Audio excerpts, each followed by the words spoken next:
오늘 주제는요, 끌려다니지 않는 폰게임 방법, 가치가 낮아 보이지 않게 카톡하는 법입니다. 폰게임을 하시다 보면은 사람들이 자기가 갑이 되고 싶다라는 생각을 많이 해요. 카톡만으로 갑이 될 수는 없을까요? 많은 사람들이 저한테 물어봅니다. 가치가 떨어지지 않게 도와달라, 이런 얘기들을 많이 하시는데, 실제로 상담을 하다 보면은 하시는 행동은 갑이 아닌 경우가 되게 많습니다. 상대방의 연락만 계속 기다리는 수동적인, 상대방에게 선택권을 넘겨주고 나는 선택을 받으려고만 하는 행동을 하면서 자기의 가치는 높이고 갑이 되려고 하는 행동을 하더라고요. 근데 우리가 갑이라는 것은 우리가 선택을 해야 되는 사람이 되는 건데, 상대방에게 선택권을 넘겨요. 선생님, 왜 연락이 안 오죠? 이거는 갑의 행동이 아닙니다. 내가 갑이고 자존감이 높은 사람이면요, 내가 선택을 하는 사람이 돼야 되는 거지, 나는 갑이라고 생각을 하면서 상대방의 연락을 기다린다, 이거는 있을 수가 없는 일입니다. 오히려 여러분들이 선택자가 돼야 되는 거지, 상대방에게 바라는 것은 수동적인 입장이에요. 여러분들이 선택을 받기 위해서 그 사람들도 끼를 부리고 반응을 끌어내려는 행동을 하게 된단 말이죠.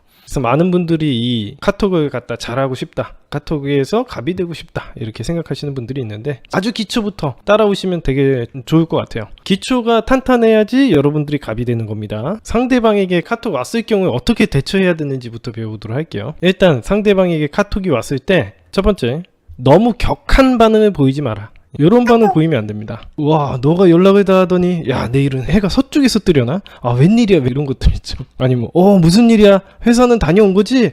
바쁜 일은 끝났어? 이런 식으로 질문을 여러 개 한다던가, 이런 행동 절대 하시면 안 됩니다. 에이, 선생님, 이건 너무 심한 거 아니에요? 아, 이런 행동 설마 하겠어요? 합니다. 이것보다 더 심한 행동도 합니다. 이런 식으로 너무 격한 반응을 보이면 안 됩니다. 왜 격한 반응을 보이면 안 되는지에 대해서 이야기를 해드릴게요. 일단 상대방의 반응에 네가 연락을 다 했어? 우와, 야, 대단하다, 이렇게 얘기하는 것은 여러분들의 가치를 떨어뜨리는 행동이에요.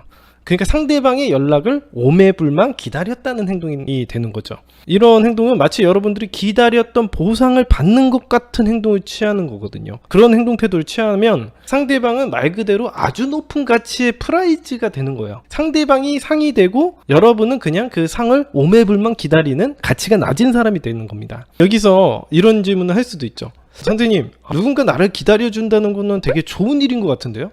저는 가치를 높게 볼 것 같은데요? 이렇게 반문을 던지는 분들이 있을 수 있습니다. 그래서 그거에 대해서 이야기를 해드리면, 여러분들이 흔히 집에서 겪는 문제는 이런 거죠. 매일매일 집에 일찍 들어오는지 안 들어오는지 여러분들을 사랑하여 관리를 해주려고 하는 여러분들의 부모님만 생각을 해봐도 금방 알 수 있는 일입니다. 되게 잘해주려고 하는 거죠. 사랑하는 거죠. 관심도 있는 거죠. 하지만 여러분들은 과연 그 관심을 좋아할까요? 부담으로 느낄까요? 아, 엄마, 그만 기다려, 내가 알아서 들어온다 그랬잖아. 야, 내가 어떻게 그럴 수 있니? 너가 1초라도 늦게 들어오면 엄마가 걱정이 돼요. 과연 이게 무조건 좋은 일이라고 볼 수는 없는 거죠. 이게 모르시는 분들은 어머니 밥상이 이런 영상이라든가 프라이즈 강의 영상을 참고해서 보시면 돼요. 이런 행동하면 부담만 되지 가치가 높아지지 않아요.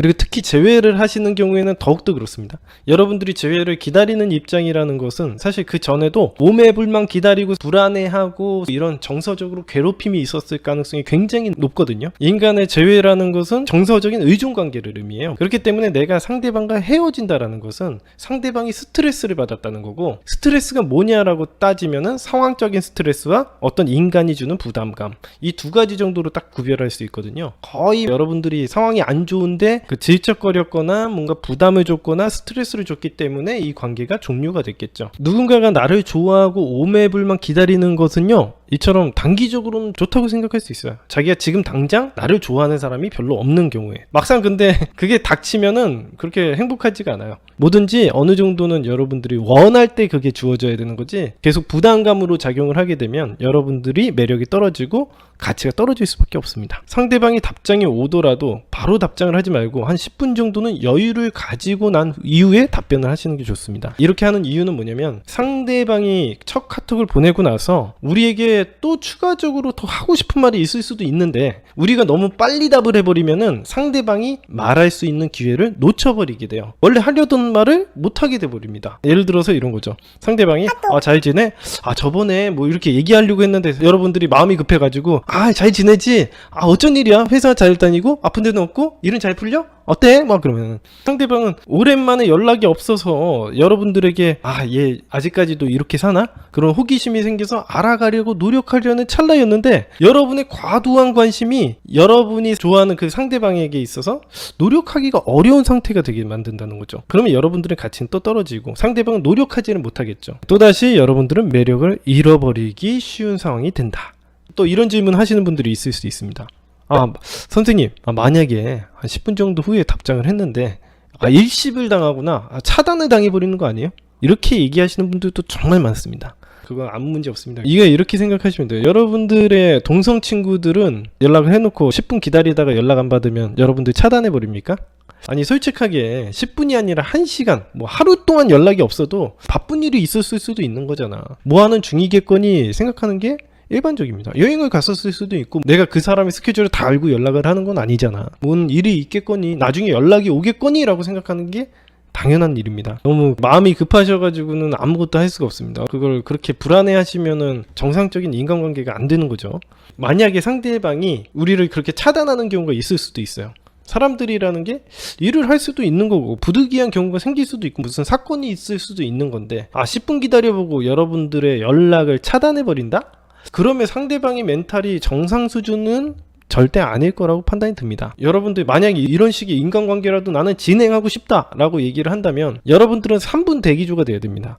항상 여러분들은 손에다가 핸드폰 쥐고 살아야 되고 불시에 막 연락이 와도 바로 받아야 되거든요. 근데 상대방이 새벽에 연락했는데 여러분이 자가지고 연락 못 받으면 헤어지는 겁니까? 그건 진짜 웃음밖에 안 나오는 거예요. 현실적으로 불가능하다는 거예요. 이거는 인간관계에 있어서 기본적인 신뢰가 없다라는 얘기가 되는 거거든.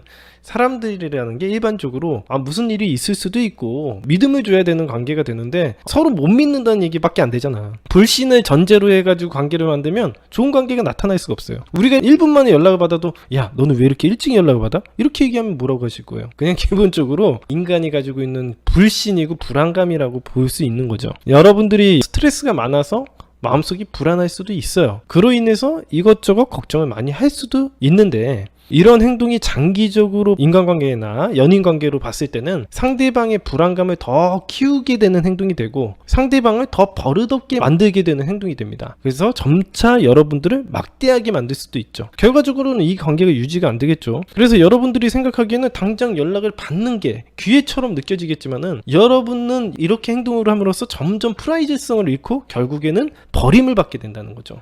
자, 어떤 카톡이 오느냐에 따라서 대응은 다를 수는 있겠지만은 상대방이 연락이 온다면 기본적으로 패턴은 이렇습니다. 한 10분 정도 여유를 가진 후에 읽고 답변을 해야 돼요. 왜냐면 상대방이 말을 하는 데 있어서 시간이 오래 걸리는 사람도 있을 수 있으니까 일부러 상대방하고 밀당을 하려고 하는 게 아니라 상대방이 하고 싶은 말이 있을 수도 있잖아요. 배려를 한다고 생각을 하는데 상대방이 뭔가 나한테 하고 싶은 말이 많을 수도 있으니까 최대한 얘기를 들어보고 그 다음에 답변할 수도 있고 어쩔 때는 또 빨리 우리가 답변을 하는 경우도 있긴 하겠지만은 최대한 답변은 천천히 하는 게 좋다. 일단 공식을 얘기를 하자면 상대방이 무슨 얘기를 하게 되면 상대방의 말에 대한 답변을 하고 그 다음에 역질문을 하나 하시면 됩니다. 예를 들면은 이런 거죠.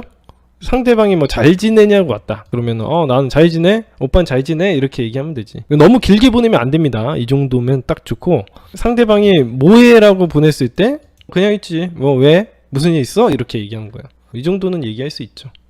이 정도는 가능하겠지만은 더 적극적인 반응을 보이면 안 됩니다. 평범하고 노멀하고 여러분들의 친구를 상대하는 것처럼 이제 카톡을 대응을 하면 되죠.